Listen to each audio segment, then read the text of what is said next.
I just read this book, Famous Americans. It's by Loren Goodman.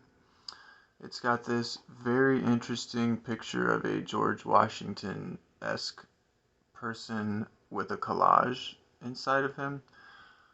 And the book itself is broken into three sections um, called Founding Fathers, the Golden Age, and then Contemporaries, which feels sort of like a historical timeline.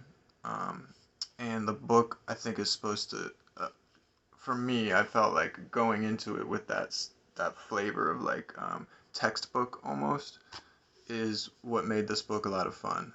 It plays with that sort of structure or impression, and then immediately veers off into nonsense and fun and comedy.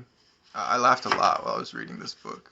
So the book is called Famous Americans. The first section, section one, is called Founding Fathers. Uh, the first several poems in the section, to me, they read like a passage from a historical textbook I might have read in school. There'll be a figure kind of thrown up in the poem, and then characterizations of them, or descriptions of them, or a discussion of them that are actually characterizations of other figures in American culture um, that are super familiar, but not about the person that the poem says it's talking about.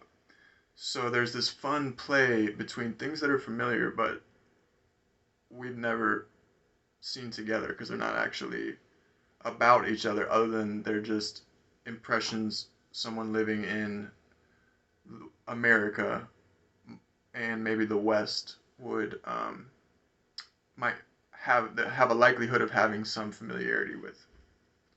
See if that makes sense. Because not everyone listed is American, but they are all Western figures, let's say. Lists the composer Robert E. Lee, Gloria Vanderbilt, Babe Ruth, Jesus, Elvis Presley, Sidney Morgenberger, Yeats, Lou Ferrigno, Einstein, Don Rickles, Werner Heisenberg. So the first section is really fun to me in that way because it is not true.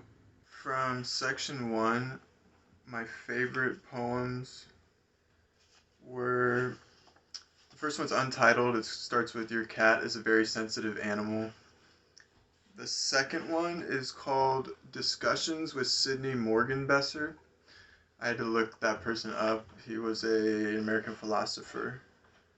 And then the last one is called Remembering Werner Heisenberg.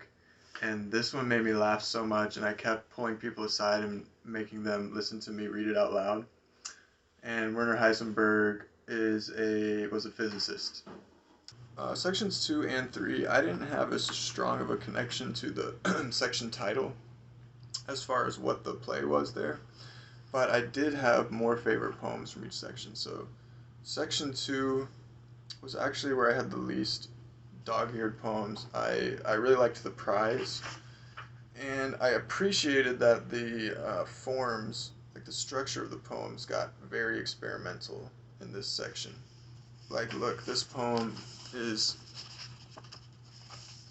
a film retrospective, and it's like just the cast basically breakdown of a bunch of films. Throughout the book, there's a bunch of different like ways that he structures the poems, or like the form of the poem itself. And here's some examples of that, just so you can kind of see how diverse it was. Anyway, and then in the third section, I really enjoyed a couple of poems. First Man on the Bed and Poem for the Government.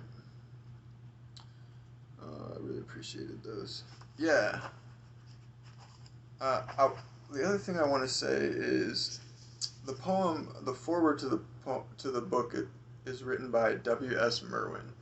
W.S. Merwin is a very respected poet. You may have read his work in school. And if he had written the foreword to my book, I would be absolutely over the moon. I would be so honored. So I would know that I was like on the right track, type of thing. But he had some really interesting things to say about the book that kind kind of helped give me some perspective on the book too. Merwin said about Loren Goodman, his aim is not satire itself, with its relatively definite moral position, but plain ridicule, the revelation of nonsense thinly masked in the familiarities of persuasion and self-presentation all around us. He called these poems goofy invention, comedy, and nonsense. And then he had something really interesting to say about the nonsense aspect. He says,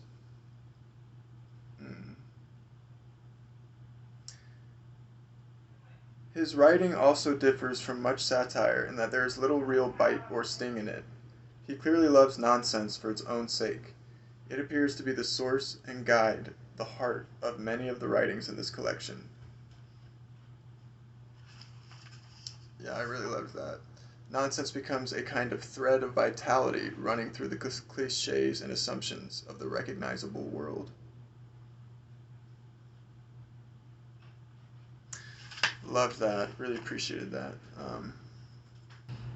Okay, so cool. First poetry book on the page. Thank you guys. There'll be more because I like to read poetry. I like to write poetry. I have a book of poetry on Amazon that you could buy right now if you wanted to. I'll throw that up here. You can see that. Okay, cool. All right. I love you guys. Have a great week. I'll see you next time. Oh, wait. Still do all those things, but also know.